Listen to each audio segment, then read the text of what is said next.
E aí, vamos ler juntos? Cristianismo puro e simples. C.S. Lewis. Prefácio. O conteúdo deste livro foi inicialmente transmitido pelas ondas do rádio e depois publicado em 3 partes separadas: Palestras de Rádio, em 1942, Conduta Cristã, em 1943 e Além da Personalidade, em 1944. Nas versões impressas, fiz alguns acréscimos ao que eu disse ao microfone, mas de maneira geral não alterei o texto.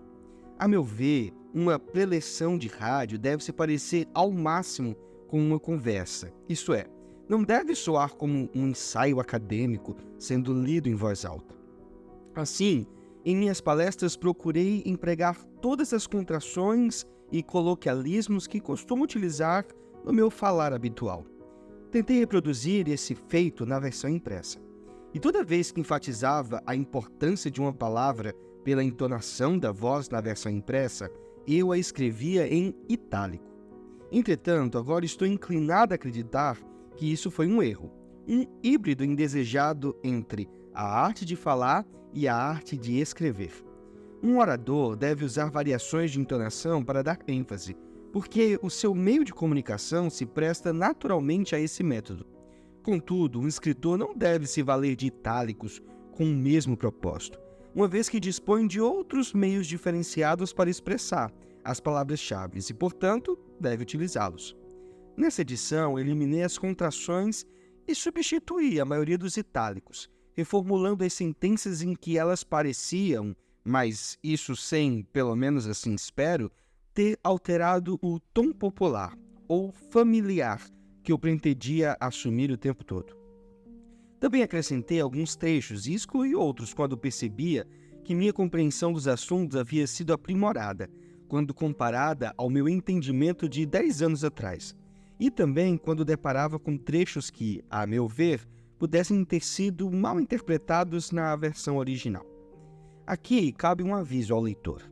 Não oferecerei qualquer tipo de ajuda a ninguém que esteja em dúvida entre 2 denominações cristãs.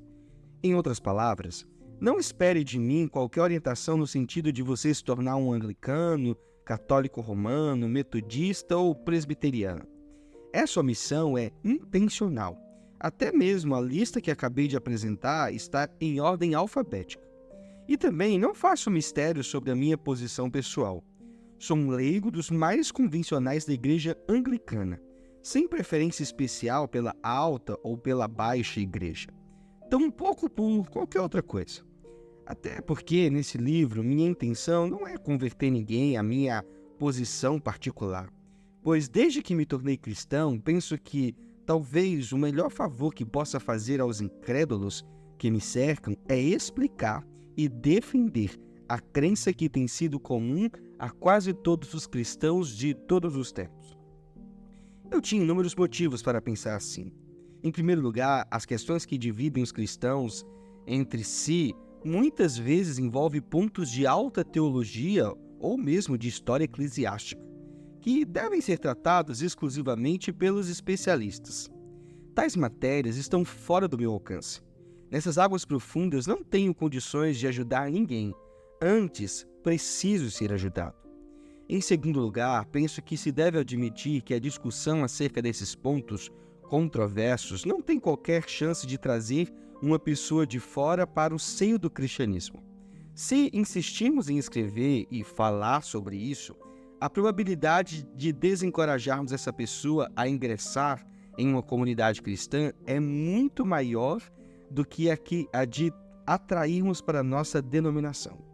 Nossas divergências não devem jamais ser discutidas, senão com aqueles que já acreditam que há um só Deus e que Jesus Cristo é o seu único Filho.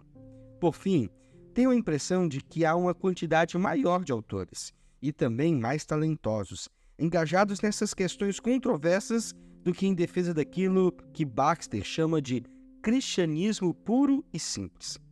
A parte que me coube no debate para a qual eu me senti capaz de contribuir é também a mais modesta, e é para ela que enveredarei naturalmente.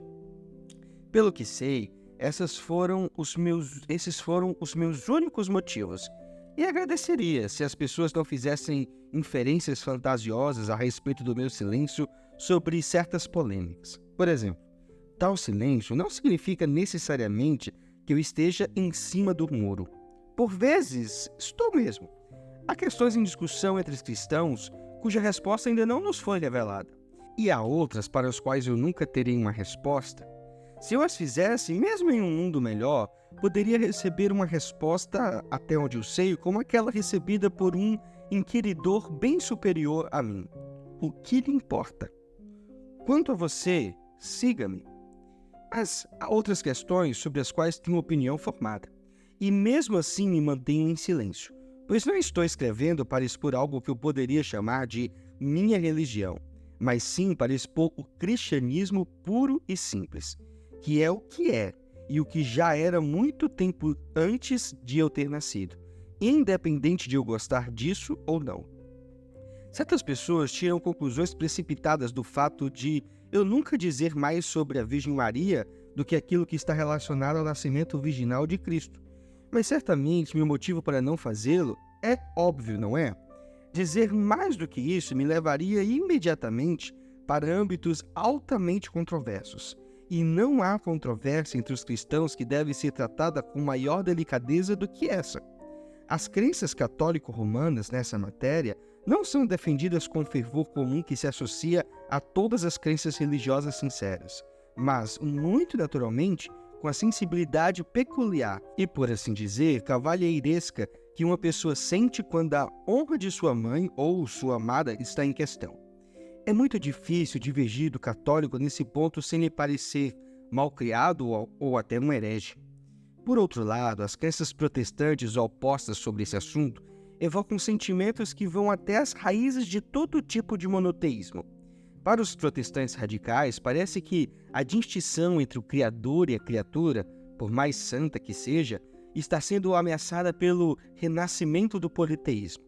Portanto, é difícil discordar deles sem parecer, aos seus olhos, pior do que um herege, um pagão.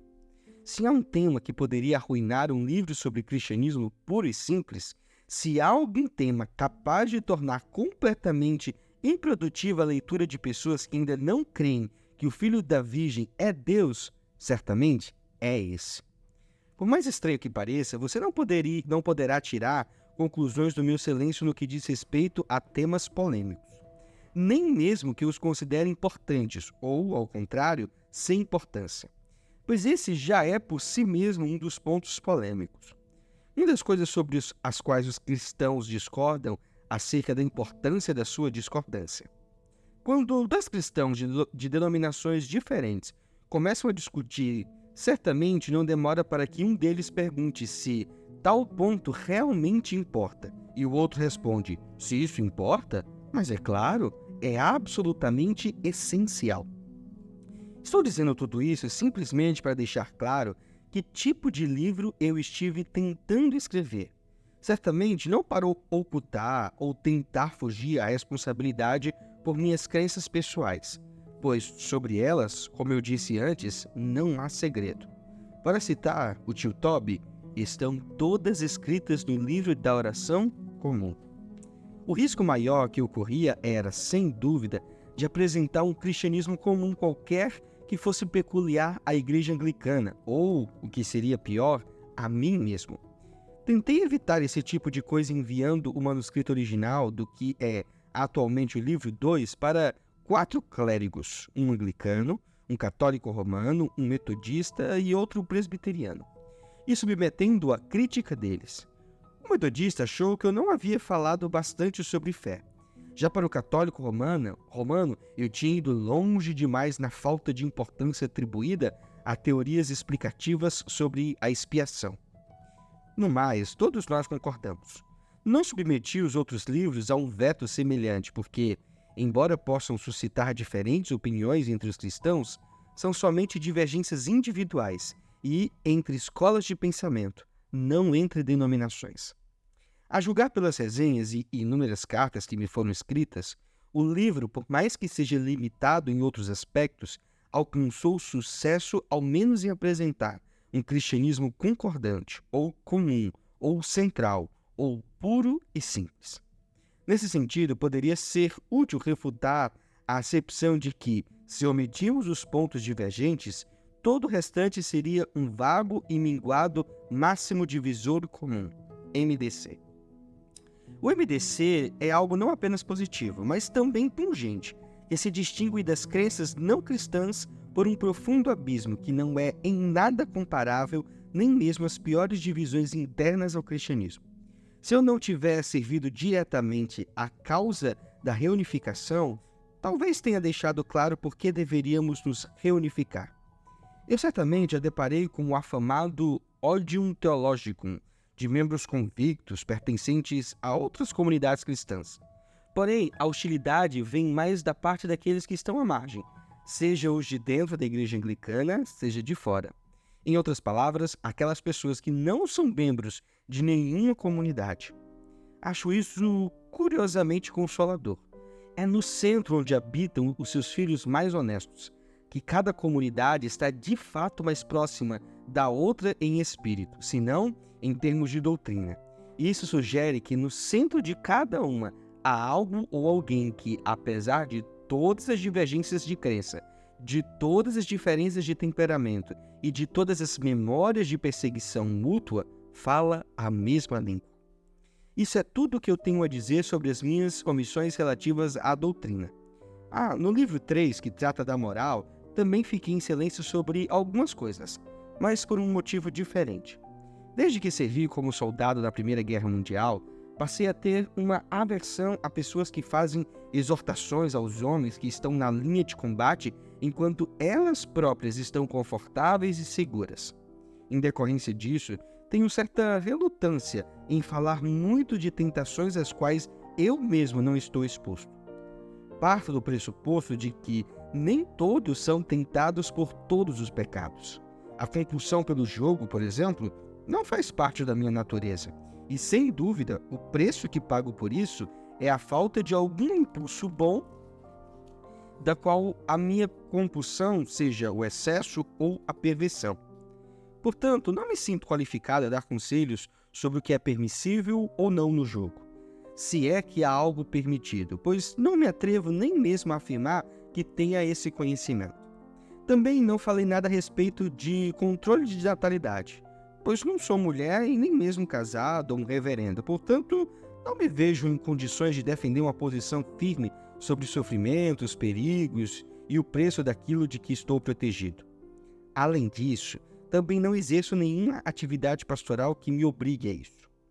Há objeções perceptíveis e que também foram expressas bem mais profundas contra o meu uso da palavra cristão no sentido de alguém que aceite as doutrinas comuns do cristianismo. As pessoas me perguntam, quem é você para determinar quem é e quem não é um cristão? Ou, não é possível que muitas pessoas que não creem nessas doutrinas possam ser mais genuinamente cristãs, estando mais perto do Espírito de Cristo do que outras que creem? Com certeza, essa objeção é, em certo sentido, muito acertada, generosa, espiritual e sensível, e tem todas as qualidades acessíveis, exceto a de ser útil. Usar a linguagem como esses contestadores querem que a usemos seria simplesmente desastroso. Vou tentar deixar isso claro com base na história do uso de outra palavra, bem menos importante. A palavra gentleman, cavalheiro, em inglês. Ela tinha originalmente um significado evidente, uma pessoa que tinha um brasão e que era proprietária de terras. Sempre que dizíamos que alguém era um gentleman, não se estava fazendo nenhum elogio, mas simplesmente reconhecia-se um fato. Quando alguém se refere a outro como não sendo um gentleman, isso não era nenhuma ofensa, mas uma informação. Não havia contradição em dizer que João era um mentiroso e, ao mesmo tempo, um gentleman. Da mesma forma que não há contradição hoje em dizer que Tiago é um tolo e possui um mestrado. Mas depois vieram aqueles que disseram, de forma tão acertada, generosa, espiritual, sensível, tão tudo menos útil, mas a coisa mais importante acerca de um gentleman não é seu brasão e suas terras, mas o seu comportamento. O verdadeiro gentleman é aquele que se comporta como tal. Não há dúvida nesse sentido de que o Eduardo é um gentleman mais genuíno do que João. E eles estão certos. Ser honroso, cortês e corajoso certamente são características bem melhores do que ter um brasão, mas não é a mesma coisa. E pior, não se trata de algo como o que todos vão concordar. Chamar um homem de gentleman, nesse novo e refinado sentido da palavra, na verdade, não é de fato uma forma de informar algo sobre ele, mas sim uma forma de elogiá-lo. Ou seja, negar que ele seja um gentleman passa a ser um insulto. Quando uma palavra deixa de ter função descritiva e se torna meramente um termo de louvor, deixa de apresentar fatos sobre o objeto e passa a representar a atitude que o falante tem dele. Uma boa refeição significa apenas uma refeição que tenha sido apreciada pelo indivíduo. Depois que a palavra foi espiritualizada e refinada a partir de um sentido comum e objetivo, ser um gentleman dificilmente significa mais do que alguém de quem se gosta. Dessa forma, a palavra gentleman tornou-se inútil. Já tínhamos inúmeros termos de aprovação, de modo que esse não era necessário para esse fim. Por outro lado, se alguém, por exemplo, no trabalho de historiador, deseja usá-lo no seu sentido antigo, não poderá fazê-lo sem ter de dar explicações, uma vez que ele já não serve para esse propósito.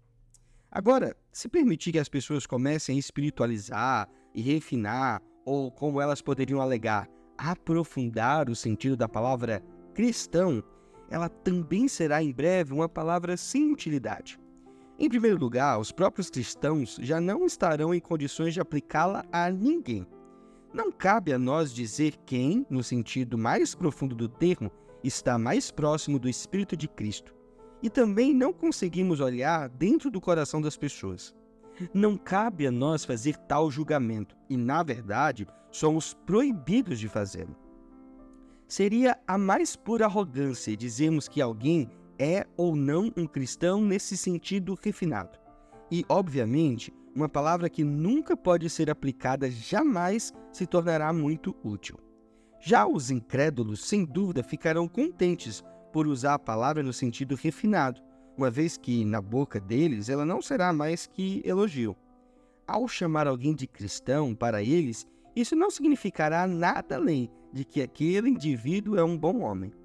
Mas esse modo de usar a palavra não representará nenhum enriquecimento da linguagem, uma vez que já dispomos do adjetivo bom. Nesse meio tempo, a palavra cristão terá sido despojada de qualquer propósito realmente útil a que pudesse ter servido. Deveríamos, portanto, ser fiéis ao sentido original, mais óbvio. O nome cristãos foi empregado pela primeira vez em Antioquia, Atos 11:26, para designar os discípulos, aqueles que aceitavam o ensino dos apóstolos. Não há dúvida de que ele era restrito àqueles que tivessem tirado o máximo proveito desse ensinamento. Mas, ao mesmo tempo, não há dúvida de que ele foi estendido àqueles que, de alguma forma refinada, espiritual e intrínseca, estava mais próximos do Espírito de Cristo do que o menos satisfatório dos discípulos. Não se trata de uma questão moral ou teológica, mas sim de empregar as palavras de tal forma que todos possamos entender o que elas significam. Quando um indivíduo que aceita a doutrina cristã não vive de acordo com ela, é muito mais esclarecedor dizer que ele é um mau cristão do que dizer que ele não é um cristão. Espero que nenhum leitor suponha que o cristianismo puro e simples, aqui proposto, deva ser entendido como uma alternativa aos credos das comunidades existentes, como se uma pessoa pudesse adotá-lo preferencialmente ao congregacionalismo ou à Igreja Ortodoxa grega, ou a qualquer outra igreja. O cristianismo puro e simples é, antes, como um saguão de entrada a partir do qual várias portas se abrem para diversos cômodos. Se eu puder conduzir alguém ao saguão, teria alcançado o meu objetivo. Mas é nos cômodos e não no saguão que há lareiras, cadeiras e refeições. O saguão é uma sala de espera, um lugar a partir do qual se pode experimentar as várias portas, não um local para se morar. O pior dos cômodos, qualquer que seja, seria, a meu ver, preferível para esse fim. É bem verdade que certas pessoas acreditam que têm de esperar no saguão por um longo tempo, enquanto outras já sabem logo em qual das portas devem bater. Ignoro o porquê dessa diferença, mas tenho certeza de que Deus não deixa ninguém esperando, a menos que julgue que essa espera seja benéfica. Quando ingressar no seu cômodo, descobrirá que a longa espera lhe trouxe algum benefício, o qual você não teria obtido de outra forma. Mas você terá de encarar isso como uma espera, e não como um acampamento, e terá de perseverar na oração para que Deus o ilumine, e é claro que mesmo estando ainda no saguão, terá de começar a tentar obedecer às regras comuns a toda a casa. Acima de tudo, deve estar se perguntando qual é a porta verdadeira, não qual lhe agrada mais por sua aparência externa. Em poucas palavras, a questão nunca deve ser: será que esse tipo de culto é do meu agrado? Mas sim, será que essas doutrinas são verdadeiras? A santidade aqui? Será que minha consciência está me movendo nessa direção? Será que a minha relutância em bater nessa porta é por causa do meu orgulho, ou por questões de gosto pessoal, ou pelo fato de eu não ter empatia com o vigilante? Quando você estiver alcançado seu próprio cômodo, seja gentil com aqueles que escolheram portas diferentes da sua, e também com aqueles que ainda estão no saguão. Se eles estiverem errados, vão precisar ainda mais de suas orações. E se eles forem seus inimigos, então você tem ainda mais a obrigação de orar por eles. Essa é uma das regras comuns a toda a casa.